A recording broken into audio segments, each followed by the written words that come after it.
Hey everyone, and welcome back. Today I had an idea to do this using the red foil, but as you'll see, it quickly went very wrong.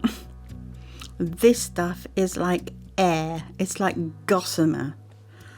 And I must admit, I haven't really done this, putting foil on the silicone mould, but because of the static in the mould, it pulls the foil down, so you don't really get a chance to position it. Anyway, I saw this lovely red foil and it reminded me of chocolates, wrapped in a nice red foil for Valentine's Day. And as I went along, I'm getting in more and more of a mess, and it's getting more and more frustrating. But I keep going anyway.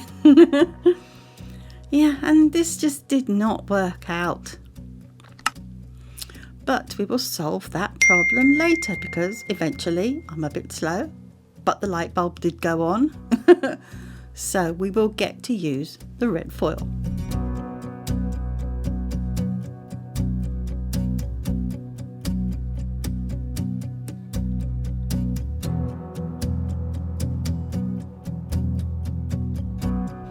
So I decided I'd put enough red foil on there, and I thought, well, better have a clean up. That's easier said than done with this stuff. In the end, I got so fed up with it, I just got my sellotape out and started tearing it off. And then, it was just a mess. So eventually, I gave up, went upstairs and washed off the mould. Here we are. Nice and clean start. You'll see to my left, I have my iPad with a picture of the mould so that I know which parts I want to paint with the mica powder, because sometimes it's not easy when you just look at the mould and you've got no reference point. Anyway, these are some of my favourite chameleon powders, especially this colour, Mermaid's Tears, and I've nearly used it also. Yeah, I'm probably going to have to get some more. I use this one more than any other, but these are nice chameleon colours.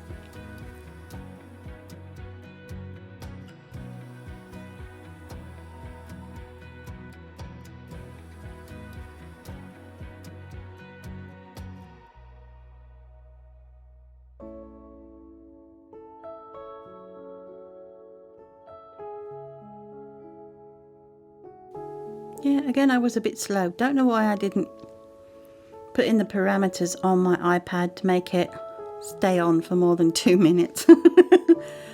Probably this wasn't a very good thinking day for me, obviously.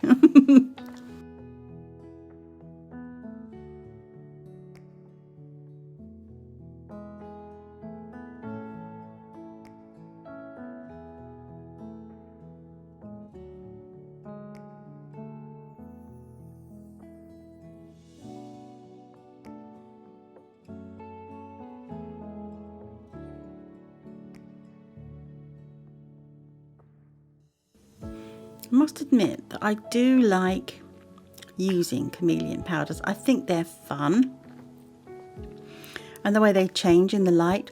Some change better than others, but these are pretty good. These are pretty good colours, and the colours go together very nicely. They blend very well. So I wanted my dragon all nice and colourful.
So as you can see, using mica powder, always wear your mask.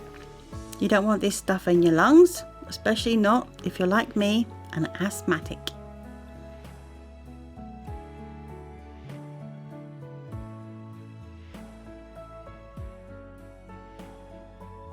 Doing this with the mica powders is a bit like reverse painting for me.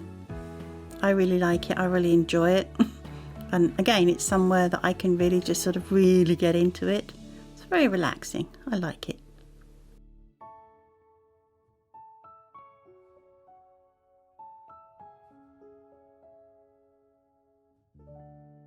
You may or may not know, if you watched my quickie video that went out on Tuesday, but from my Temu haul, that this was one of the moulds that I bought in that package.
So always try and clean up as much as you can, because if you're trying to put single colours down, I mean, you will blend them, but try and keep your mould clean so that your colours stay clean.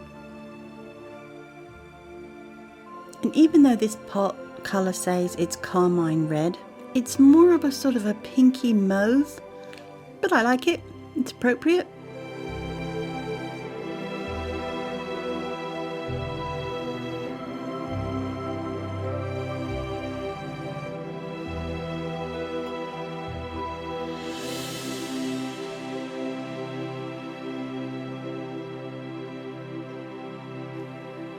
So when using chameleon mica powder, the best coloured resin to put behind it is black. Black or a very, very dark blue.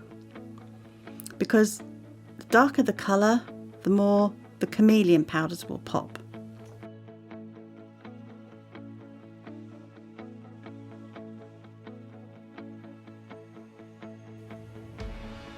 Now you know, those of you who watch my videos regularly, that I am obsessed with hunting down the bubbles because they spoil your project if you get too many in there. But because the mica powder is at the front and the resin is going behind, you won't really see any bubbles. And the other reason why I don't dig around in my mould when it's like this is you don't want to disturb the powder that's there, because it will be very easy to get in there with a silicone tool or a micro brush and take off all the lovely chameleon powders you've just put on. So be gentle.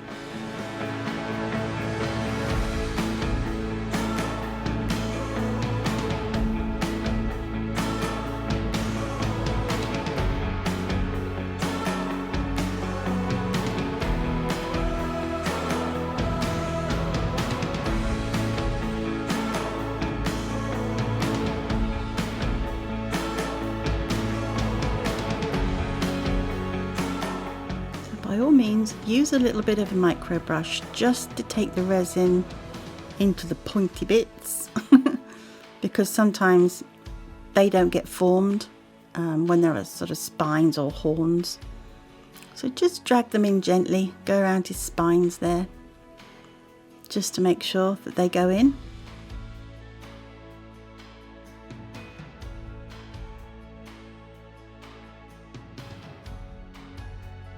And use a little bit of heat gun.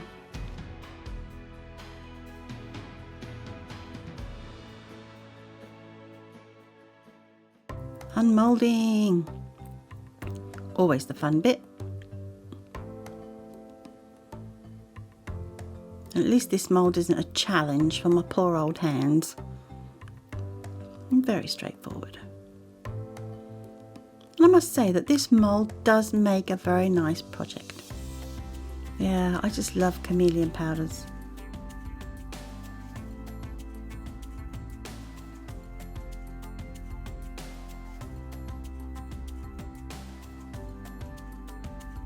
Okay, now we get to the part where I had the brainwave. Whilst I was doing that first one, I was thinking to myself, well,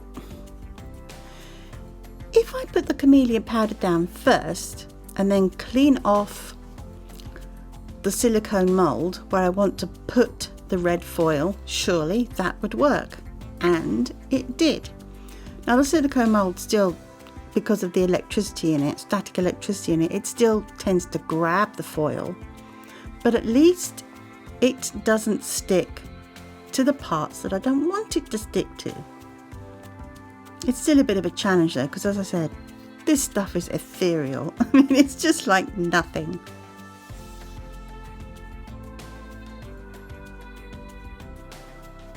But I really wanted to use this red foil because it's such a nice colour. I thought it would be good for a Valentine's project.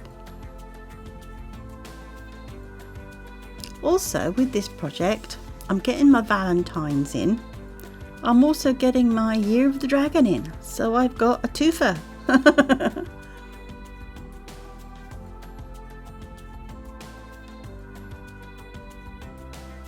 The other interesting thing about putting the foil on, it wasn't until I unmolded it that I realised the effect, is because when you're brushing it down, sometimes you miss spots and you just can't get the foil to stick. It gives a slightly crackled effect when you put the resin in the back and the black resin comes through like a marbled effect. That's quite a good effect, I like that. Yeah, see? Red foil does not stick to the chameleon powder. I don't know why my brain wasn't in gear, it just wasn't. So that's a tip for you guys.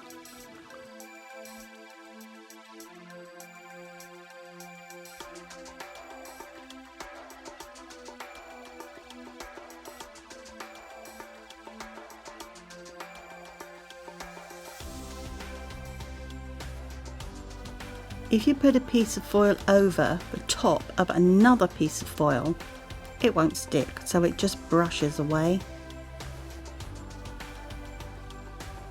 Yeah, this was fun. I had high hopes for this.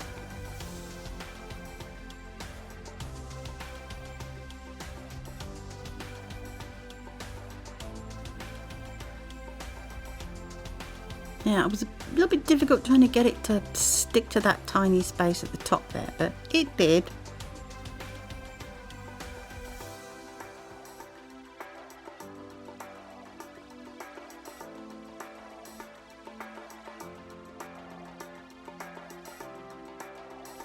From the first attempt I made at this, yeah, if there'd been a square box in my little workspace, it would have been pretty full up. I got really frustrated with it because this stuff is you can't control it. It does what it wants to do. So bear that in mind. Do it when you're feeling patient.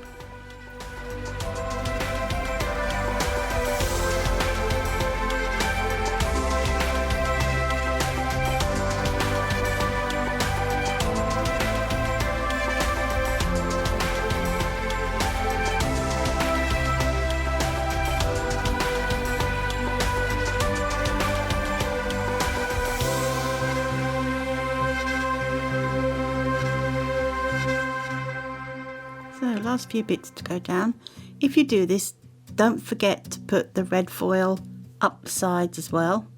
Otherwise, when you pour the resin in, it'll just be black. So make sure you've got good coverage. And when I was on the final stages of this, I was very pleased to see the foil not adhering to, you know, the powder, because it couldn't get through.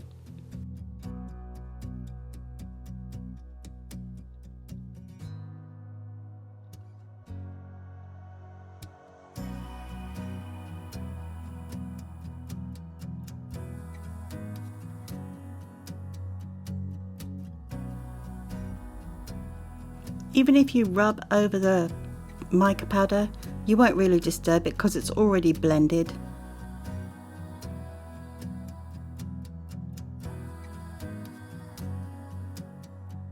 Then pour in your black resin.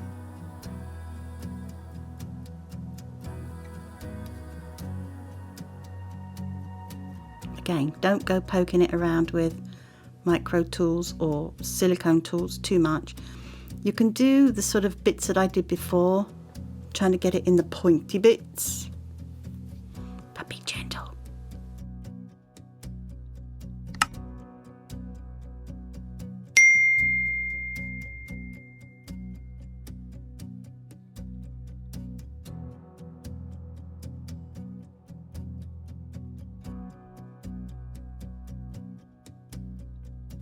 Deja vu.